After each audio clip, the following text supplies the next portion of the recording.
جب سیاسی حالات اور عدالتی حالات ایسے ہو جائیں کہ عام منطقی طریقہ تجزیہ لاگو نہ ہوتا ہو تو کچھ اور طریقے اختیار کرنے پڑتے ہیں۔ آج کے ایس ٹی ایچ پہ ہم آپ کو بتانا چاہتے ہیں کہ پاکستان کے ساتھ ہو کیا رہا ہے، لیکن پہلے چند ایک زاویوں سے جو ابھی تک کی ڈیولپمنٹس ہم آپ کے سامنے رکھتے ہیں۔ جو کورٹ کی طرف سے فی الحال آپ کو آبزرویشنز کے ذریعے ویوز سامنے آپ کے آ رہا ہے، وہ بڑا عجیب و غریب قسم کا ہے اور آپ کو مزید پریشان کر دے گا۔ ایک طرف تو یہ فرمایا جا رہا ہے کہ 14 مئی کی تاریخ جو پنجاب انتخابات کی دی گئی ہے وہ اٹل ہے۔ دوسری طرف یہ فرمایا جا رہا ہے کہ اتنی بھی اٹل نہیں ہے، لیکن اس کو ہم تبدیل کر سکتے ہیں اگر آپ نیگوشیشنز کے ذریعے کوئی نئی تاریخ طے کر دیں۔ ایک طرف یہ کہا جا رہا ہے کہ پارلیمان کا ہم بہت احترام کرتے ہیں، عوامی نمائندگان کے تقدس اور ان کی رائے کو ہم معتبر جانتے ہیں،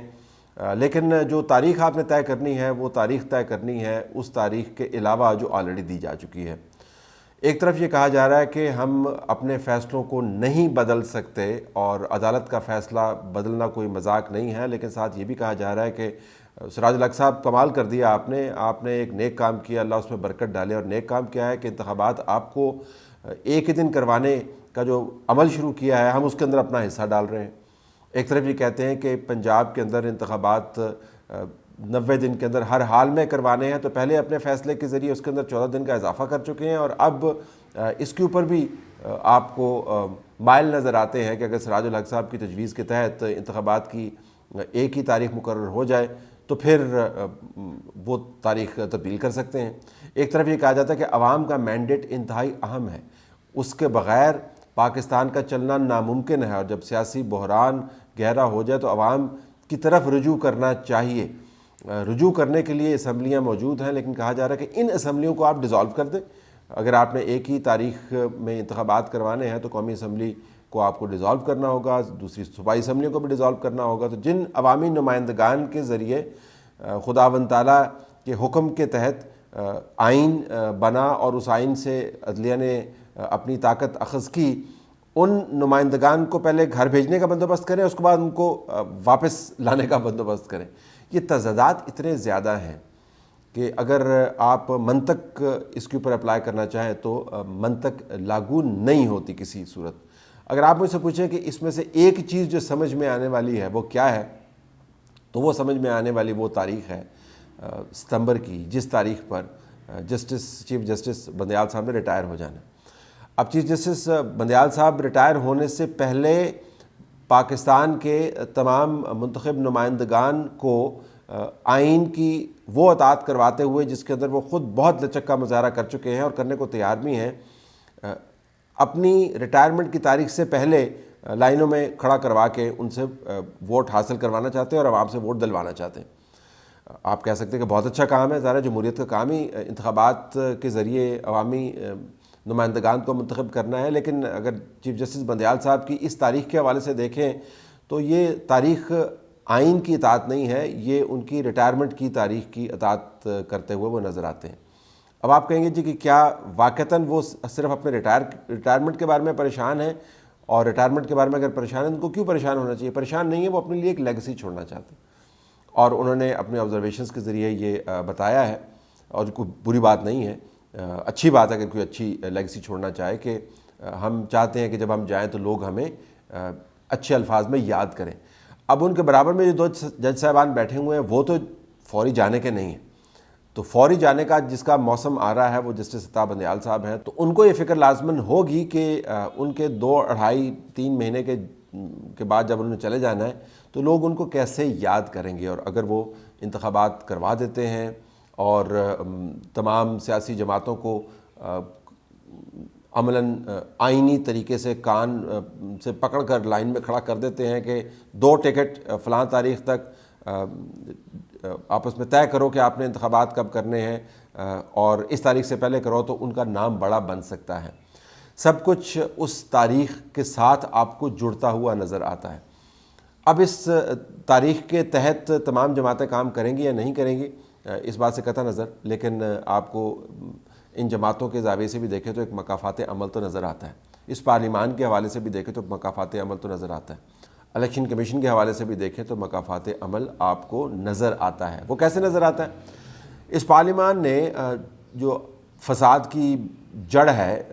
موجودہ فساد کی جڑ، اس کو خود انڈورس کیا تھا، اور وہ جڑ تھی جنرل قمر جاوید باجوہ کی ایکسٹینشن۔ اس پارلیمان نے اپنی تمام تر ایکٹیویٹیز کو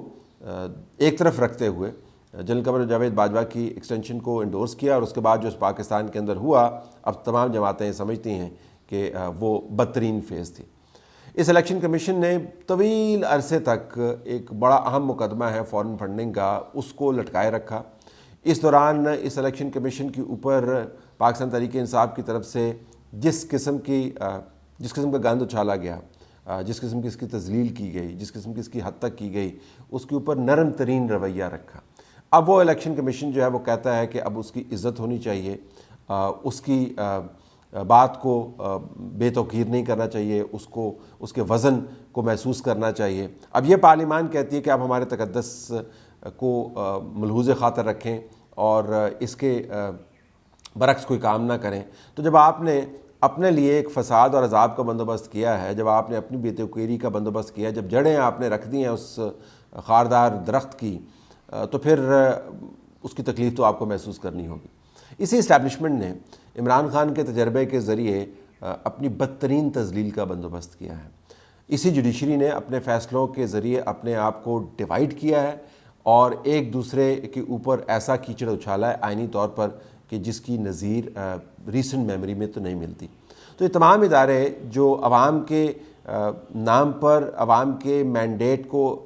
ریسٹور کرنے کے خواہاں ہیں، ان سب نے اپنے ساتھ بہت کچھ کیا ہے، لیکن کیا سب نے آئین کے نام پر ہے۔ تو جسٹس بندیال صاحب اگر اپنی ایک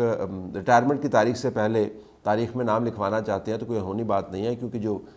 پچھلی تمام تاریخ ہے اس کو ایک بڑے واقعے کے ساتھ آپ دھو سکتے ہیں، ری رائٹ کر سکتے ہیں۔ یہ تصور ہے، ہوتا ایسا نہیں ہے لیکن تصور یہی ہے۔ جنرل باجوہ کا بھی یہ خیال تھا کہ وہ آخر میں آ کے عمران خان صاحب کے تجربے سے جان چھڑا کر اپنا نام ہسٹری میں لکھوا پائیں گے۔ عمران خان کا بھی یہ خیال تھا کہ وہ سڑکوں کے اوپر آ کے اپنی تمام کوتاہیوں کو دھو دیں گے۔ اس حکومت کا بھی خیال تھا کہ حکومت میں آ کے اپنے آپ کو آسمان تک لے جائے گی۔ اس پارلیمان کا خیال تھا کہ یہ وقت گزار لیں، جنرل باجوہ کو ایکسٹینشن دے لیں تو ہم بچ جائیں گے۔ کوئی نہیں بچا، لیکن بہرحال اس وقت چیف جسٹس صاحب کا خیال یہ ہے کہ عوام کے نمائندگان کو آپ آئین کتابیں اپنی مرضی کے مطابق لا کر آپ ایک تاریخ رقم کر سکتے ہیں۔ تو اس وقت آپ کو جو صورتحال نظر آتی ہے وہ اس ٹک ٹاک کی ویڈیو میں آپ سمجھے کہ ان اے وے آپ کو ایکسپلین کر دی گئی ہے۔ اس میں ظاہراً بڑے سنجیدہ قسم کے اشعار جو ہیں وہ ایک نظم پڑھی جا رہی ہے والد کے احترام سے متعلق، اور جب آپ دیکھیں گے تو آپ کو محسوس ہوگا کہ اس کی پاکستان کے سیاسی حالات سے کتنی مطابقت ہے۔ جو مانگو دے دیا کر اے زندگی، کبھی تو میرے باپ جیسی بن جا۔ واہ واہ واہ، کیا بات ہے۔ جو مانگو دے دیا کر اے زندگی، کبھی تو میرے باپ جیسی بن جا، اور جیب خالی ہو پھر بھی منع نہیں کرتے دیکھا، میں نے بابا سے امیر کوئی شخص نہیں دیکھا، آگا اور باپ کے بعد خود ہی ہے سب سے بچنا، میں ناگن ڈانس نچنا، میں ناگن ڈانس نچنا۔ اس سے آپ کو پتہ چلے گا کہ یہ جو ماحول بنا ہوا ہے، آخر میں آ کے سب نے ناگن ڈانس ہی نچوانا ہے اس ملک کو۔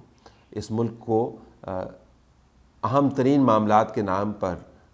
تمام جو اس کے اندر لوگ موجود ہیں انہوں نے ناگن ڈانس نچوایا ہے۔ ابھی بھی ظاہراً آپ کو سنجیدہ معاملات نظر آتے ہیں، لیکن یقین مانیے یہ سنجیدہ معاملات نہیں ہیں، یہ ذاتی ویسٹڈ انٹرسٹ ہیں، یہ ماضی کی وہ غلطیاں ہیں جو گھوم کے سامنے آئی ہوئی ہیں۔ سب آپ کو بتا رہے ہیں کہ کیسے پاکستان کا مفاد سب سے پہلے ہے، لیکن آخر میں آ کے بات وہی ہے جو اس ٹک ٹاک میں آپ نے دیکھ لی کہ ناگن ڈانس